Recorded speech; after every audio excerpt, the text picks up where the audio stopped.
Shavi. Ek weet die Here het jou vir my gestuur en dat hy ons vandag hierheen gebring het. Daarom beloof ek om jou altyd te koester en om jou nooit te laat twyfel in ons of in ons liefde nie.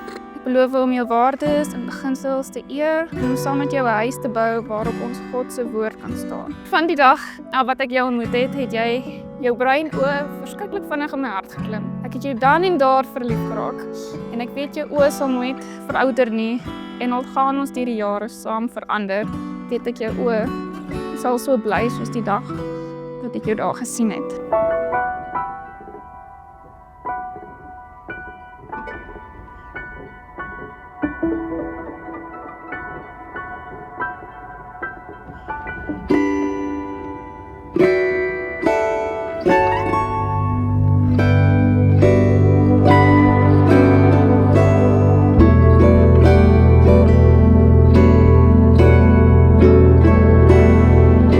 Kyk nou na jou en ek is stom geslaan en die mens wie jy is, die mens in wie jy gekroei het, die omgee en moeite wat jy in alles sit wat jy aanpak, die liefde en deernis wat jy het vir alles en almal om jou, jy lewe met jou hart op jou mou, rou, eerlik en opreg.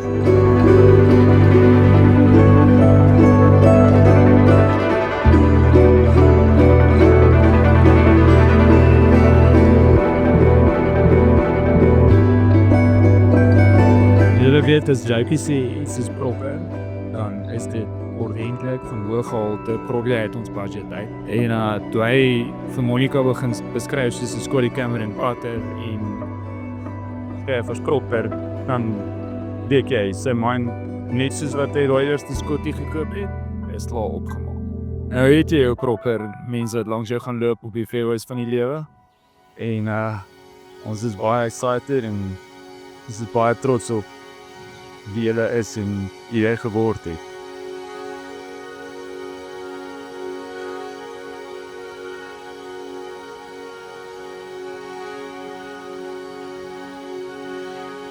Monica, van die eerste oomblik toe ons baie gekruis het, het ek geweet my lewe sal nooit weer dieselfde wees. Jy is liefdevol, sorgsaam, vasberade en passievol.